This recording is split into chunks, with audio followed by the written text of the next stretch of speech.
Bismillahirrahmanirrahim. Assalamualaikum warahmatullahi wabarakatuh. Waalaikumsalam. Warahmatullahi wabarakatuh. Alhamdulillah. Alhamdulillahirabbil alamin. Segala puji kita panjatkan kehadirat Allah Subhanahu wa taala. Shalawat serta salam juga tidak lupa kita haturkan kepada Nabi Muhammad sallallahu alaihi wasallam. Semoga kita masuk ke dalam barisan panjang umatnya yang akan dikumpulkan kembali di surganya Allah Subhanahu wa taala. Baik, anak-anak sekalian, apa kabar kalian hari ini? Sehat? Baik, Pak. Baik. Sehat. Alhamdulillah sehat, Pak. Alhamdulillah sehat ya. Jangan lupa tetap jaga protokol kesehatan dan kalian tetap melakukan cuci tangan, pakai masker, dan menjaga jarak. Untuk memulai pertemuan hari ini, silakan ketua kelasnya pimpin doa. Silakan, Fahri. Ya, baik. Terima kasih, Pak. Sebelum kita memulai pembelajaran humas dan protokolan pada pagi hari ini, alangkah baiknya kita berdoa menurut kepercayaan dan agamanya masing-masing. Berdoa dimulai.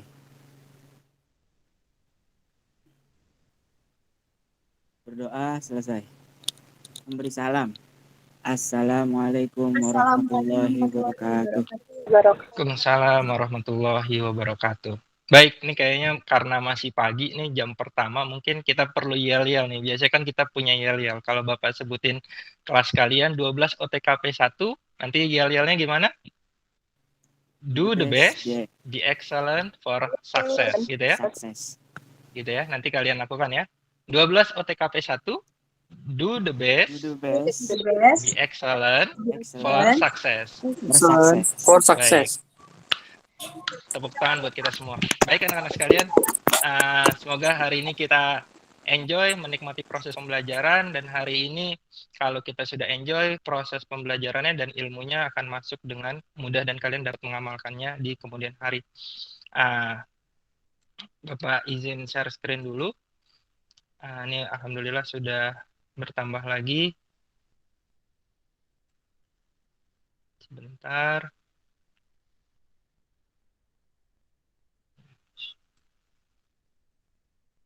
Diingatkan teman-temannya kalau yang masih belum hadir, nanti untuk hadir sehingga dapat bergabung dalam kegiatan ini. Mungkin yang lainnya juga yang berhalangan masih PKL gitu ya, karena di kelas 12, karena biasanya di kelas 11 ini jadinya semenjak pandemi kalian kesulitan untuk dapat tempat PKL dan akhirnya digeser di kelas 12. Tapi alhamdulillah sebagian dari kalian sudah selesai untuk PKL-nya dan sudah bisa bergabung dan mempersiapkan diri untuk ujian khususnya. Nanti pekan depan kalian akan ada persiapan untuk uji sertifikasi kompetensi dari P2 KPTK 2. Baik, hari ini ada yang masih ingat kita akan bahas sebelum materi hari ini nih terkait rapat, sebelumnya kita bahas tentang susunan acara. Ada yang tahu gak sih, masih ingat kemarin susunan acara definisinya apa? Ada? Siapa yang masih ingat? Susunan acara tuh kemarin definisinya apa ya? Kalau yang bisa jawab, coba diaktifkan mikrofonnya, terusnya jawab. Masih ingat? Aisyah, Dian? Rangkaian kegiatan yang dibatasi oleh waktu. Oh iya, betul ya? Baik, itu akan mendapatkan poin. Terusnya, kalau misalnya kalian ingat, di susunan acara tuh ada macam-macam kegiatannya. Kegiatan formal dan non-formal. Untuk kegiatan formal, itu apa aja sih? Ada yang bisa nyebutin? Siapa Ya, ayo yang... untuk kegiatan formal itu ada pelantikan, ada penyambutan tamu negara, terus ada acara peresmian dan lain sebagainya. Oh, ini siapa nih yang nyebutin tadi nih? Anindya ya? Iya, pinteran Anindya. Kalau kegiatan non-formalnya ada yang bisa bantu jawab? Mungkin sebelum jawab, raise hand dulu biar bisa kelihatan nih. Takutnya ketika memang kalian ngomong belum raise hand. Siapa yang bisa jawab?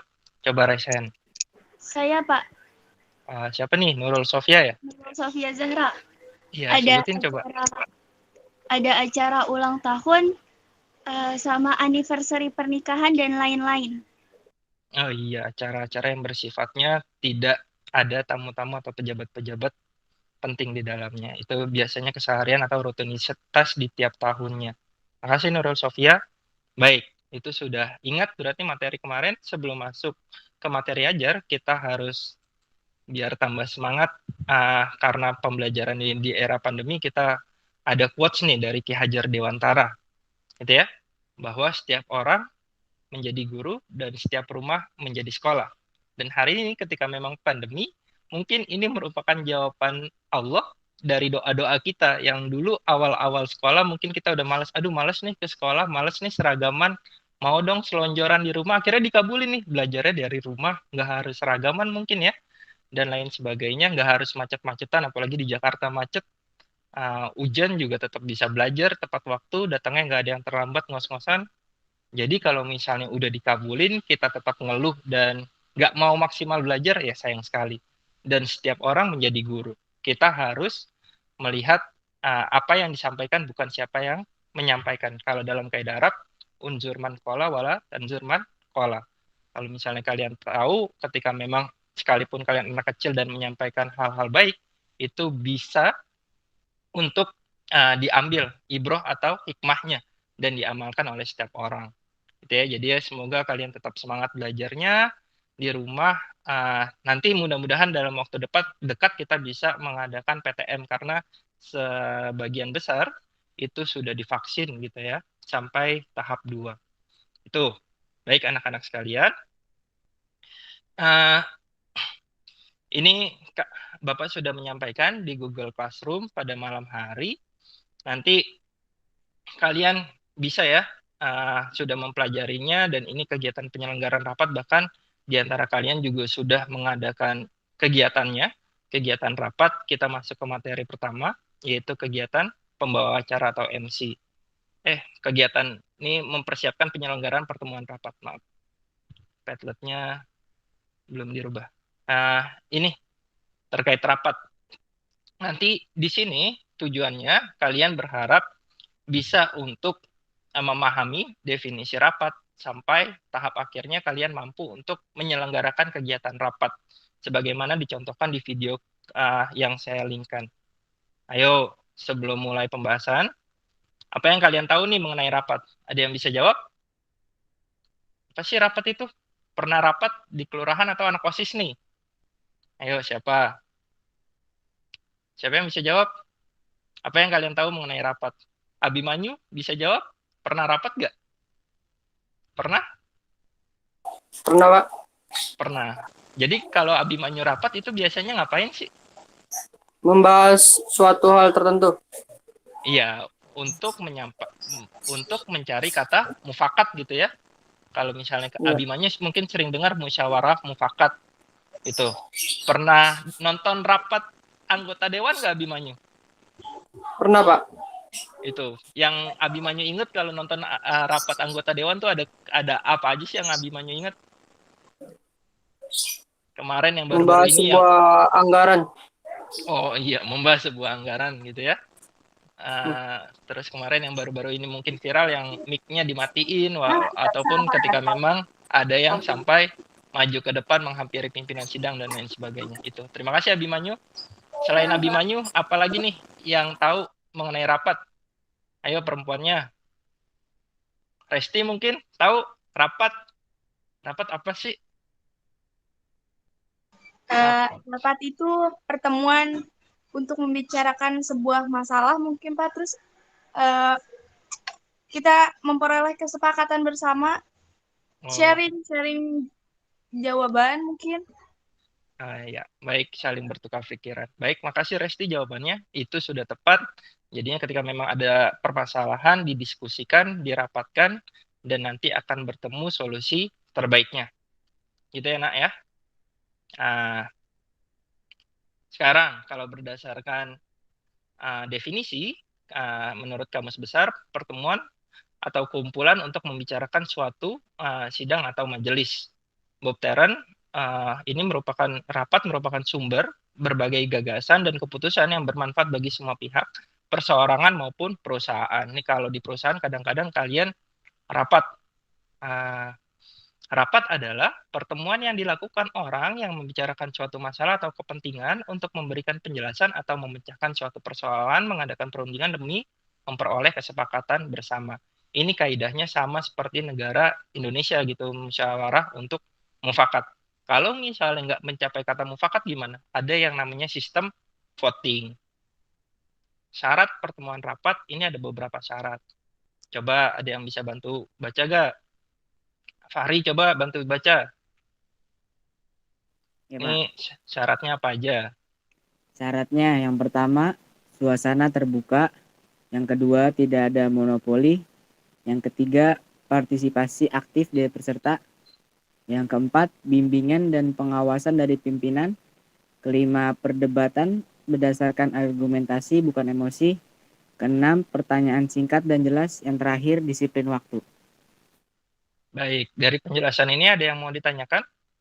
Cukup jelas ya. Jadinya suasananya harus terbuka. Walaupun memang kalau misalnya perusahaan ada informasi tertentu yang tidak dipublikasikan untuk rahasia perusahaan, ini bisa di-keep oleh perusahaan tersebut. Tidak ada monopoli, tidak ada kebenaran dalam satu pihak, jadinya harus urung rembuk gitu ya. Partisipasi aktif dari peserta. Jadi pesertanya harus aktif dan bimbingan pengawasan dari pimpinan. Pimpinan harus bantu untuk ngelit, mengarahkan ketika memang ada jalan buntu kah, atau memang ada yang tidak bertemu nih pendapat satu dengan yang lainnya, dia mencari titik tengah dari perdebatan tersebut. Perdebatannya berdasarkan argumentasi, harus berdasarkan argumentasi yang jelas, didasari data yang bagus, dan lain sebagainya, bukan emosi gitu ya. Pertanyaannya singkat dan jelas, strike to the point. Dan waktunya harus disiplin. Udah ya? Nah, ini ada beberapa macam-macam rapat. Ini ada dari segi peninjauan, sifatnya, jangka waktu, dan frekuensi, saluran hubungan dalam organisasi, dan pelaksanaannya. Nanti penjelasannya kalian lihat di bahan ajar. Prinsip dasarnya ini ada seperti kalau kalian buat berita, itu ada 5W plus 1H. Gitu ya. Why? Kenapa rapat itu harus dilakukan? What? Apa sih yang dibahas dalam rapat kegiatan tersebut? Who? Siapa saja yang diundang dalam rapat tersebut? Where? Tempatnya di mana nih? Rapat. Apakah melalui virtual ataupun meeting tatap muka? Terusnya nanti akan kita bicarakan when. Gitu ya. Kapan rapat diadakan? Hari apa dan lain sebagainya. Kalau bisa kita punya timeline yang jelas, pembahasannya apa, jamnya sampai jam berapa, sehingga rapatnya bisa lebih terarah. Terusnya how, bagaimana cara rapat itu dilakukan, ataupun layoutnya seperti apa sih ketika memang rapat tatap muka, barang-barang yang harus dipersiapkan, alat-alatnya apa saja, yang harus di make sure ketika memang rapat online, mungkin backgroundnya terlihat atau tidak, dan lain sebagainya. Gitu ya, Ana ya. Ini ada perencanaannya. Perencanaannya mungkin Alia bisa bantu bacakan perencanaan dan persiapan rapat. Ini ada 4 poin. Apa saja? Alia bisa bantu bacakan? Ada Alianya? Kalau misalnya Alia kesulitan, coba Anindya bacakan. Ya, Apa yang aja nih? pertama itu ada membuat agenda rapat dan susunan acara rapat, terus menentukan peserta rapat, lalu membuat undangan rapat. Yang kedua itu membuat daftar hadir rapat, mempersiapkan bahan rapat, mempersiapkan peralatan dan perlengkapan rapat. Yang ketiga itu ada mempersiapkan ruang rapat, akomodasi atau penginapan, dan transportasi. Yang keempat itu ada konsumsi, kesehatan, dan pengecekan dan persiapan terakhir. Baik. Terima kasih Anindya. Itu setidaknya ada 4 poin. Dalam rangkumannya, itu kalau dalam satu kalimat, if you fail to plan, you plan to fail. Jadi kalau ketika kita sudah 4 kegiatan ini kita rencanakan dengan baik, maka kita merencanakan sesuatu hal yang baik dalam rapat tersebut. Jadinya ketika kita gagal untuk merencanakan, kita akan merencanakan sebuah kegagalan di depannya.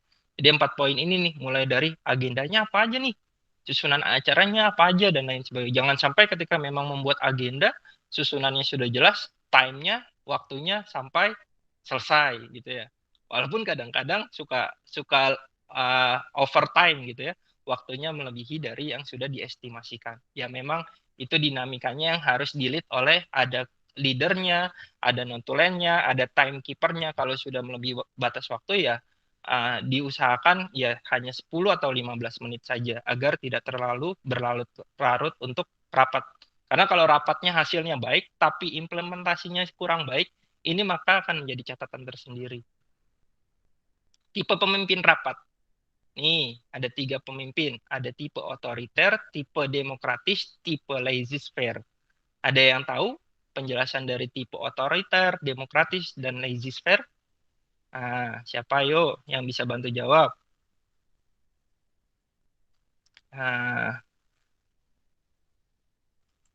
Siapa yang bisa bantu jawab? Saya bisa, Pak. Oh iya, silakan Resti. Untuk tipe otoriter itu ada tipe pemimpin yang berkuasa. Terus tipe demokratis itu tipe pimpinan yang terbuka dan menerima saran dan kritik dari peserta rapat. Lalu yang terakhir, laissez-faire itu pemimpin yang biarkan berjalan apa adanya itu loh, Pak. Let it flow gitu ya. Ya. Makasih Resti penjelasannya. Itu penjelasan dari Resti. Ada yang bisa memberikan contohnya nggak? Contohnya misalnya otoriter itu seperti apa sih di negara mana dan lain sebagainya. Demokratis di negara mana, laissez-faire itu di negara mana? Bisa? Contoh-contoh dari tipe ataupun tipe pemimpin yang, oh ini lupa otoriter seperti ini nih, pemimpin di negara ini nih, kayak gini. Mungkin Fahri bisa jawab? Otoriter seperti siapa ya?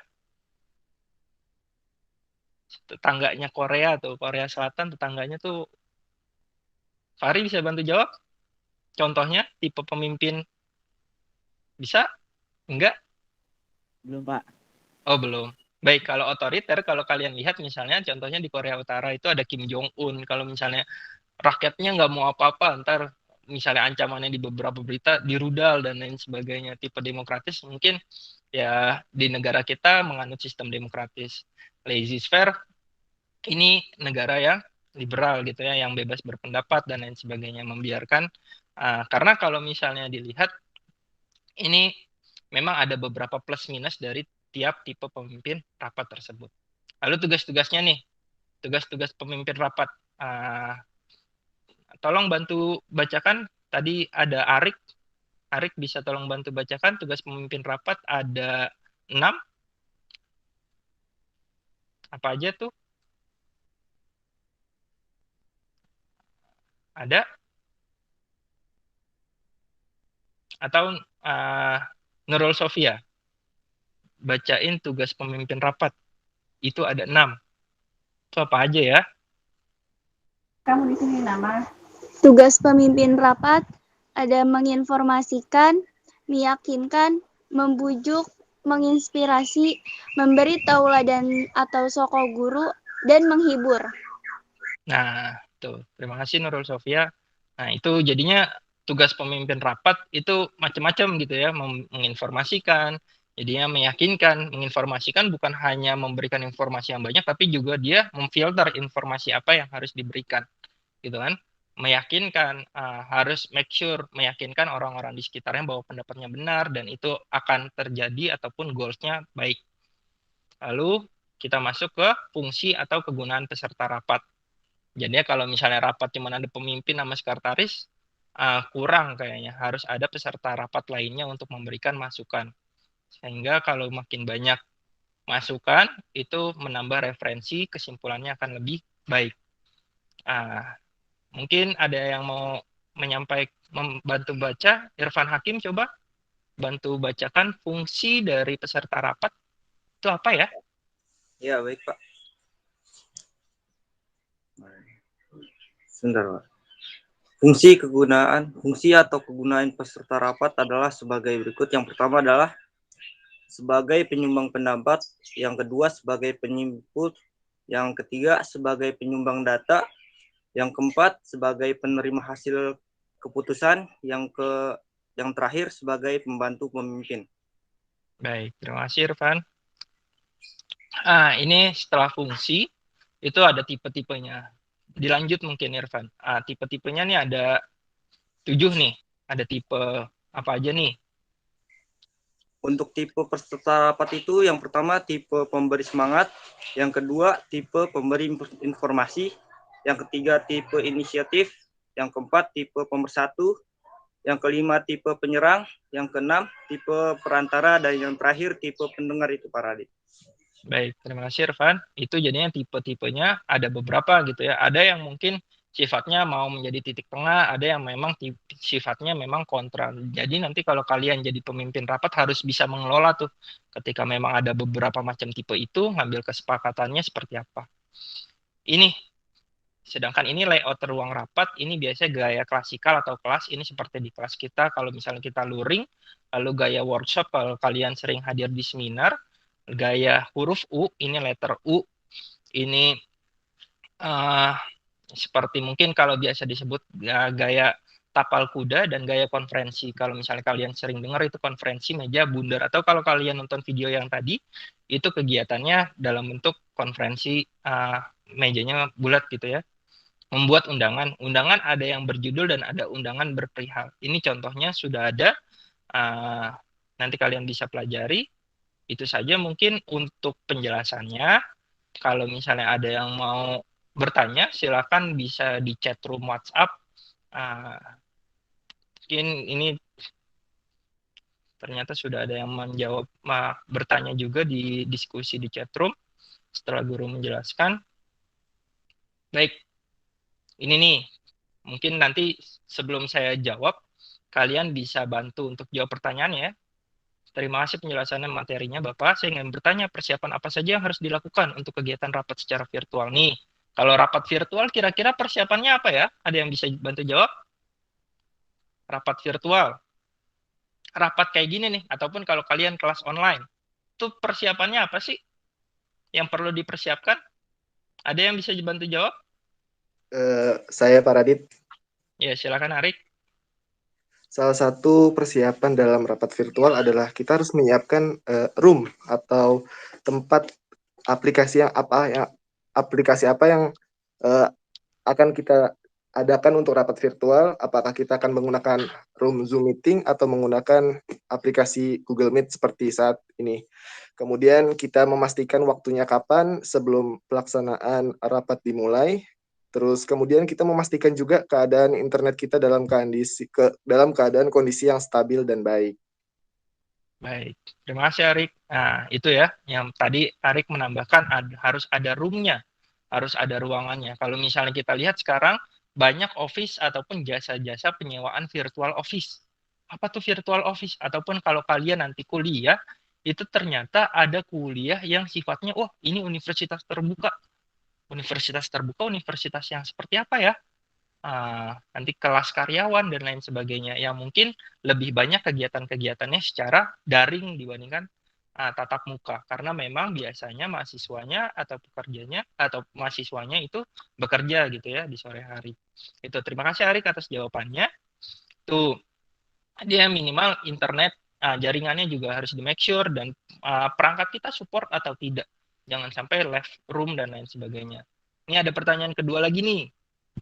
Dalam kegiatan seminar, seringkali diminta memasang virtual background, tapi saya sering terkendala. Mungkin kalau misalnya temboknya putih, kalian dipakai baju putih, nggak tampil nih virtual background kalian. Itu gimana ya cara menghadapi itu? Ada yang pernah ngalamin nggak virtual background? Kan kalian udah hampir 2 tahun nih. Ada yang pernah ngalamin gangguan virtual background? Masang virtual background, gitu ya? Ada? Nggak ada. Baik, nanti mungkin kita coba ya, misalnya Fahri nih, kan pakai background. Ini sering ada kendala nggak Fahri? Tidak, Pak. Enggak ya, kalau misalnya kontras dengan baju mungkin tidak terkendala. Tapi kalau misalnya kendala, itu salah satu triknya untuk solusi dari itu adalah kalian harus memberikan backdrop kain berlatar belakang hijau atau kontras dengan warna pakaian kalian, agar nanti background kalian jelas. Walaupun nanti ketika memang ada background, biasanya ketika memang kalian gerak ataupun apa, kadang-kadang suka hilang gitu ya bagian tubuh kalian. Ini nih yang harus dipersiapkan. Baik anak-anak sekalian, itu penjelasan dari materi hari ini. Sebelum kita masuk ke penugasan atau lembar kerja, ada yang mau ditanyakan terkait materi hari ini? Ada? Ahmad Fahri, coba silakan. Saya ingin bertanya. Nanti yang lain, ya. Udah Pak. Ya, silakan. Saya ingin bertanya Pak, apa menentukan waktu rapat itu penting Pak? Misalnya pagi, siang, sore. Saya baca di artikel kalau sore itu eh, udah nggak efektif gitu Pak. Orang udah maunya pulang kerja udah gitu. Mikirnya udah ke sana. Jadi udah nggak fokus Pak. Jadi waktunya kapan Pak untuk efektif mengadakan rapat ini? Terima kasih Baik, Pak. efektivitas. Terima kasih Fahri atas pertanyaannya. Itu tuh ada yang resen lagi nih. Kita jawab nanti sekaligus ya. Aisyah, Dian, ada yang mau bertanya? Silakan. Iya Pak, kan tadi kan ada berbagai macam tata ruang rapat. Tata ruang rapat itu dipilihnya berdasarkan apa Pak? Apakah pemilihannya berdasarkan jenis-jenis rapat itu sendiri atau bagaimana Pak? Terima kasih. Baik, terima kasih Aisyah, Dian. Sebelum saya jawab, ada yang mau membantu jawab terkait pertanyaan Fahri? Rapatnya kapan sih terbaik waktunya? Kalau sore katanya mau pulang, pagi masih ngantuk, siang makan siang, malam udah mau tidur. Ya kapan rapatnya ya? Ayo, kapan? Nggak ada? Ada yang bisa bantu jawab? Nggak ada ya? Coba. Misalnya kalian, kalau misalnya rapat sebenarnya sama seperti mungkin kalian merasa hari ini sekolah online, gitu ya. Wah, ini kok kayaknya waktunya tiba-tiba guru nge-share di Google Classroom. Kok ada tugas jam 3 pagi, gitu ya. Penugasannya jam 3 pagi, walaupun nggak harus dikerjakan pada saat itu juga. Rapat juga sebenarnya ada waktu-waktu yang ditentukan, tinggal bagaimana waktu terbaiknya mungkin waktu kalau misalnya kalian rapat dengan karyawan, itu bisa di waktu-waktu jam pagi-pagi gitu ya, jam 9 sampai jam 10 ketika memang masih tidak terlalu pagi dan tidak terlalu siang, ataupun jam 9 sampai jam 11. Tapi kalau kalian rapat sifatnya dengan kolega, mungkin bisa dibarengi dengan makan siang. Terkadang memang keputusan-keputusan penting kalau kalian sudah dalam level manajemen tingkat atas, itu bukan bersifat di rapat-rapat yang formal. Kadang-kadang kesepakatan itu terjadi uh, di saat kita makan siang bareng dan lain sebagainya. Walaupun nanti diketok palunya pada saat rapat yang sifatnya formal. Jadi waktu terbaiknya kapan? Ya, itu biasanya masih pagi sebelum siang. Tapi kalau misalnya ujung-ujungnya pasti kita harus menyesuaikan. Pimpinan kita maunya seperti apa. Kalau misalnya kalian lihat kepala sekolah sekarang diundang untuk rapat dinas itu malam-malam untuk memastikan kondisi sekolahnya seperti apa dan lain sebagainya. Ataupun tengah malam dan lain sebagainya laporannya ditunggu karena memang harus cepat responnya. Itu ya.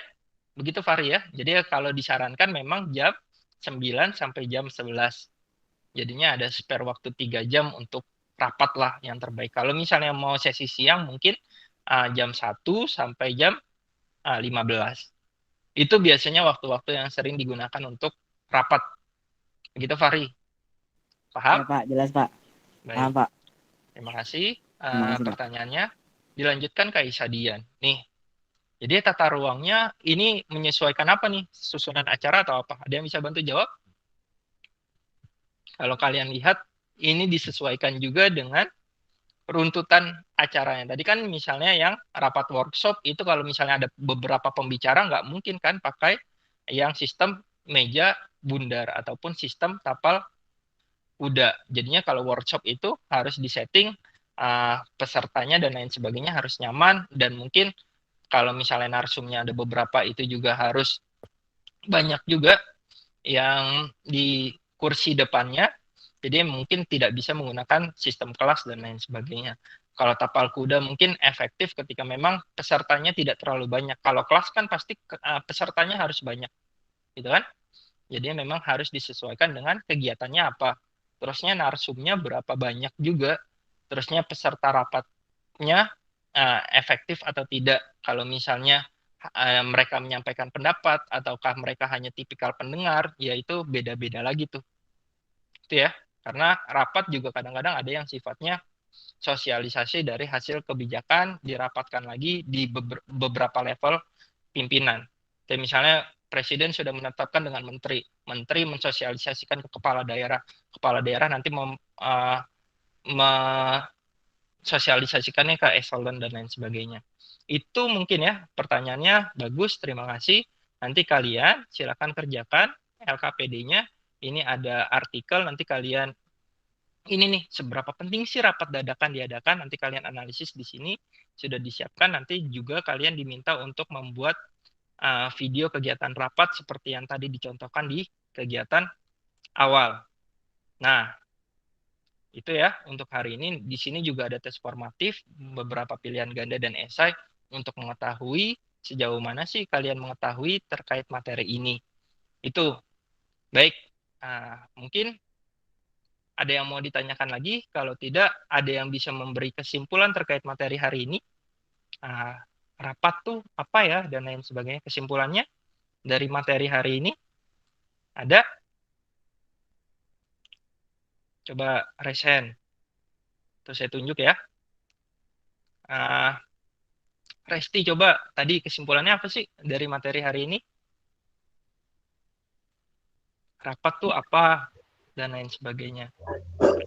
Kesimpulannya sih Pak, rapat itu ada dari definisi itu ada 2 menurut KBBI dan Bobtern. Tapi dari kesimpulan 2 definisi itu, rapat itu pertemuan yang dilakukan untuk membicarakan suatu masalah atau untuk memecahkan suatu persoalan yang memang tidak bisa dipecahkan oleh perorangan, jadi membutuhkan kesepakatan bersama. Baik. Dan untuk layoutnya mungkin bisa disesuaikan dengan berapa narasumbernya dan mungkin pesertanya. Iya, pesertanya. Dan lain sebagainya. Baik. Iya. Itu ya Resti, terima kasih jawabannya. Nah, baik nak. Itu jadinya rapat memang nanti akan banyak kalian temui kalau kalian di level top manajemen, pengambil kebijakan yang harus mengambil kemufakatan. Rapat juga merupakan nilai dari sistem di Indonesia gitu ya, harus musyawarah untuk mufakat. Dari sini cukup. Kalau tidak ada pertanyaan lagi, terima kasih untuk hari ini. Silakan Ahmad Fahri pimpin teman-temannya untuk berdoa. Jangan lupa ini tugas-tugasnya saya tunggu sepekan. Nanti kalian di pertemuan selanjutnya kalian bisa mengumpulkan tugas ini. Nanti saya akan koreksi dan nilai. Itu ya. Terima kasih untuk hari ini. Silakan Ahmad Fahri pimpin doa. Siapa? Tunggu sebentar. Mari teman-teman, sebelum mengakhiri pada pelajaran ini, humas dan protokolan, alangkah baiknya kita berdoa menurut kepercayaan dan masing-masing. Berdoa dimulai.